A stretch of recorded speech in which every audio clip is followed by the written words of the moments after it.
warahmatullahi wabarakatuh. Perkenalkan, nama saya Lulul Mahmud. Saya adalah guru BK dari SMK Negeri 1 Rejotangan Kabupaten Tulungagung dan saya adalah CGP angkatan 11 dari Kabupaten Tulungagung.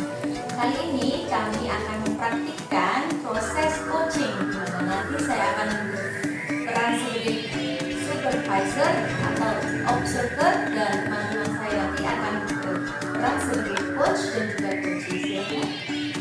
Assalamualaikum warahmatullahi wabarakatuh. Perkenalkan, nama saya Zahra Nur Alvina. Saya CGP angkatan 11 dari Kabupaten Tulungagung. Di sini saya akan berperan sebagai coach.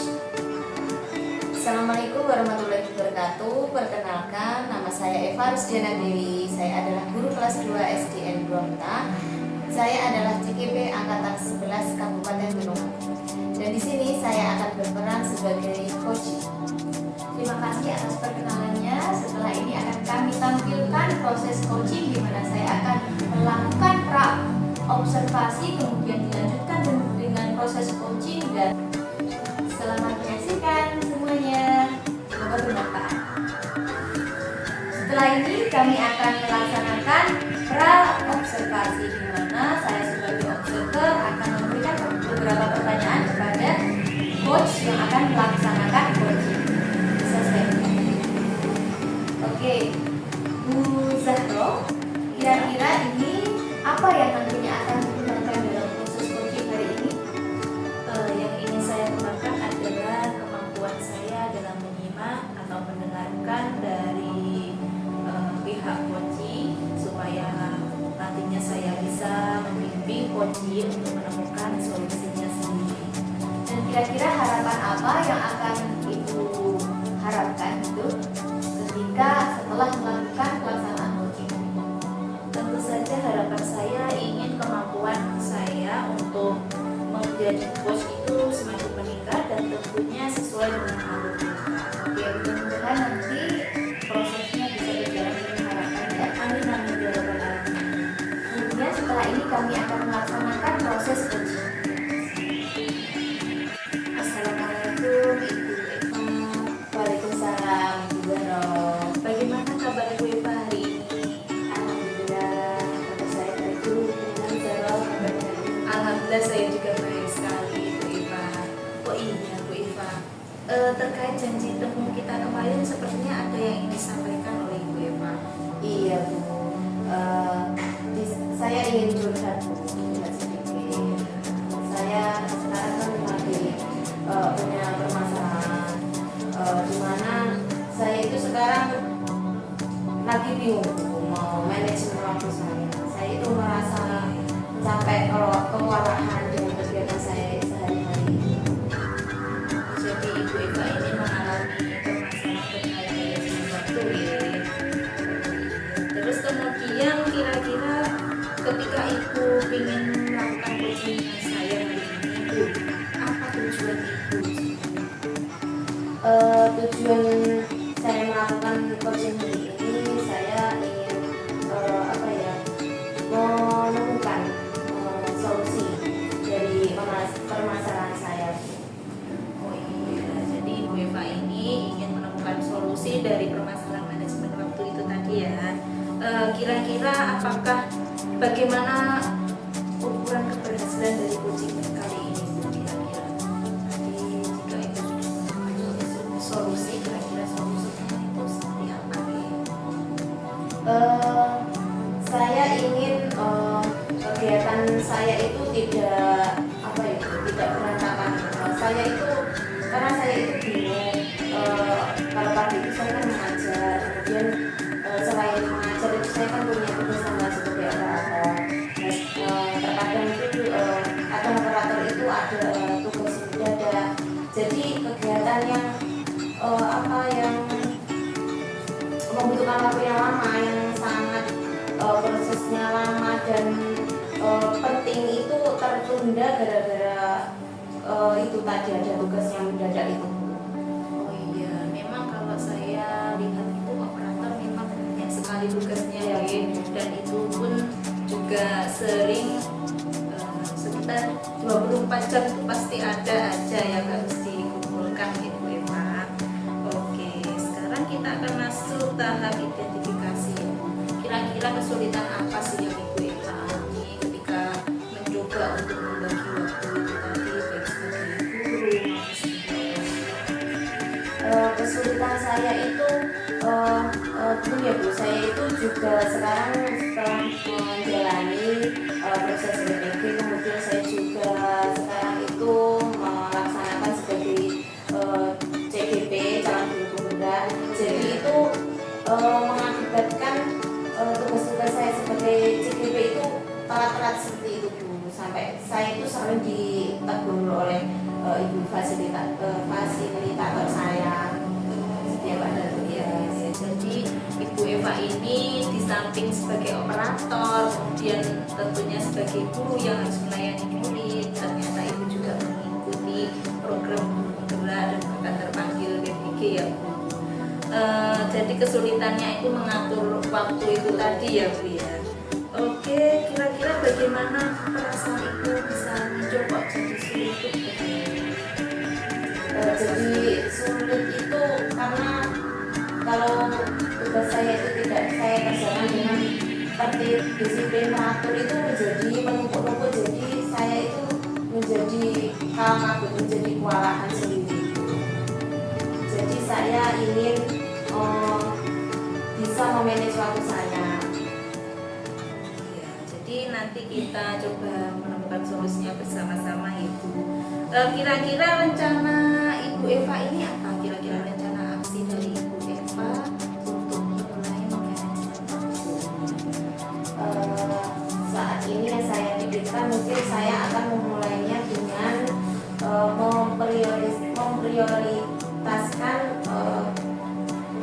hal-hal yang penting dulu ya, yang penting dulu. Kemudian saya juga ingin membuat jadwal keseharian saya atau jadwal mingguan saya agar semuanya itu bisa berjalan dengan tertib sesuai waktunya, begitu Bu. Ya, jadi Ibu Eva ini akan memprioritaskan yang due-nya lebih awal terlebih dahulu ya, membuat jadwal-jadwal. Kemudian kira-kira Ibu juga bisa kan kalau juga sambil menjaga kesehatan, itu kan juga penting. Iya Bu, sebenarnya saya juga ingin berkeluh kesah tentang kesehatan saya. Saya itu kadang seperti tampilan saya saat ini ya, mungkin tampilan saya itu seperti orang mengantuk itu karena tiap malam itu saya itu hampir tidak tidur, lembur ya, karena kegiatan saya yang menumpuk-numpuk itu tadi, karena kurangnya saya dalam manajemen waktu saya itu tadi. Jadi sampai Ibu itu jadi kurang tidur, kemudian selain permasalahan manajemen waktu, bahkan Ibu juga kurang istirahat gitu ya Bu ya. Jadi Ibu Eva ini misalkan kalau di waktu di sekolah itu apakah ada waktu untuk istirahat walaupun sesaat saja? Kalau ya sebenarnya kalau waktu istirahat ya saya gunakan istirahat walaupun hanya sebentar ya Bu. Iya. Karena kalau saya istirahat itu biasanya jadi digunakan untuk mengerjakan tugas operator. Karena jika tugas operator saya sambil saya gandengkan dengan tugas mengajar itu saya itu tidak bisa fokus. Seperti itu. Yang memang kita harus pandai-pandai manage waktu ya Bu. Meskipun sebentar, meskipun misal istirahat sudah makan itu kan ada waktu lebih bisa Ibu gunakan, meskipun itu hanya 10 menit itu lumayan. Baik, kita masuk ke tahap tanggung jawab dulu ya Bu. Setelah rencana Ibu yang sudah membuat jadwal tadi, kira-kira Ibu mau mulai dari kapan? Saya ingin secepatnya ya, karena semakin cepat pasti akan semakin lebih baik. Jadi nanti tugasnya tidak berlarut-larut dan semakin menumpuk nanti kan akan merepotkan saya. Jadi saya ingin melakukan teknik apa itu namanya? Teknik Pomodoro. Teknik Pomodoro itu istirahat selama 20 menit. Kemudian kita baru akan melanjutkan aktivitas kita atau tugas kita. Oh iya, saya malah baru tahu itu teknik ibu dari ibu. Mungkin saya nanti bisa sharing ya Bu. Jadi untuk menjaga kandungan kira-kira apakah ada yang mensupport ibu, misalkan siapa atau apa itu yang mendukung ibu?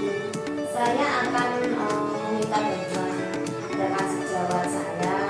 Misalnya kalau saya ada tugas operator, biasanya kan ada rapat operator mendadak, itu mungkin akan meminta bantuan rekan sejawat saya untuk menggantikan saya di kelas. Kemudian saya juga akan meminta bantuan kepala sekolah, misalkan kalau ada tugas yang dibebankan pada saya, misalkan saya harus meminta bantuan orang lain karena saya merasa keberatan sendiri, nanti saya minta izin kepala sekolah untuk minta bantuan dari rekan saya. Dan juga saya ingin meminta kesamaan dari tentunya anggota keluarga ya, karena biasanya itu saya kan tidak hanya di sekolah saja tugasnya, di rumah itu saya biasanya ada tugas banyak. Saya juga di rumah itu ada kegiatannya, saya itu membuka bimbel di rumah. Membuka bimbel. Jadi ya di rumah itu saya juga ada kegiatan yang sangat ya lumayan sibuk. Jadi saya akan meminta bantuan keluarga saya. Ya, sangat kompleks sekali ini. Mungkin sebagai gambaran saja, nanti kan ada hari libur, besok juga hari ibu sempatkan sebaik mungkin ya Bu untuk healing atau misalkan ya makan di angkringan atau makan di kafe gitu ya buat menghilangkan stres ya. Jadi kira-kira langsung segera gitu. Ya insya Allah secepatnya Bu akan saya coba melaksanakan itu tadi. Saya akan segera membuat jadwal harian atau jadwal Jadi kan kemudahan jadinya solusinya kita pecahkan dan bahkan ibu buat solusinya sendiri ya. Jadi mungkin nanti saya akan bertanya-tanya lagi ya Bu terkait perkembangan jadwal ini. ya bisa. Ya, terima kasih itu saja Bu Eva. Mungkin insya Allah ya saya berharap tadi kegiatan coaching kita ini membuat Bu Eva jadi lega. Alhamdulillah Bu, sekarang saya sudah lega Bu. Alhamdulillah. Bisa menjadi teman kerja saya. Saya jadi terima kasih banyak. Sama-sama Bu Eva. Mungkin ada kurangnya dari saya minta maaf Ibu Eva. Mungkin lain hari kita bisa ketemu lagi. Terima kasih Bu. Terima kasih telah menyaksikan. Setelah ini saya akan memberikan pertanyaan pasca observasi. Oke, Bu Sandro, kira-kira setelah melaksanakan coaching tadi, bagaimana Ibu melihat prosesnya? Saya rasa saya tadi sudah melaksanakan coaching dengan lancar ya Bu. Saya rasa saya juga sudah melaksanakan coaching sesuai dengan agenda. Kalau menurut pendapat saya nih ya, saya akan memberikan beberapa masukan. Kalau memang benar tadi dari prosesnya Bu Sandro ketika memberikan coaching pada Ibu Eva sebagai coach sudah melaksanakan tahapan-tahapan cerita dengan baik. Yang pertama sudah kemudian sudah mengidentifikasi permasalahan dari coaching, dan kemudian sudah mulai memberikan batasan-batasan, jadi tidak melebar kemana-mana, harus melakukan aksi yang seperti apa, dan itu sudah berasal dari coaching sendiri. Itu juga sudah bagus. Memang dalam proses coaching sendiri harus dari coaching sendiri yang memberikan solusi untuk permasalahan ini. Memang sudah dilakukan oleh coaching. Itu kalau menurut pendapat saya.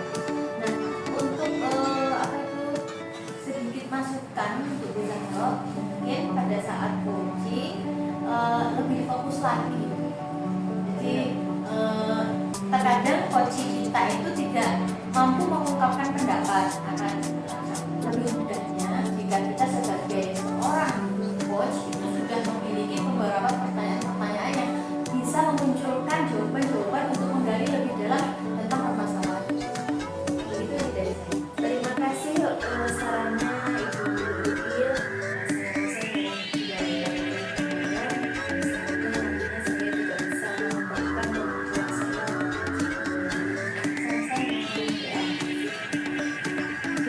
Silahkan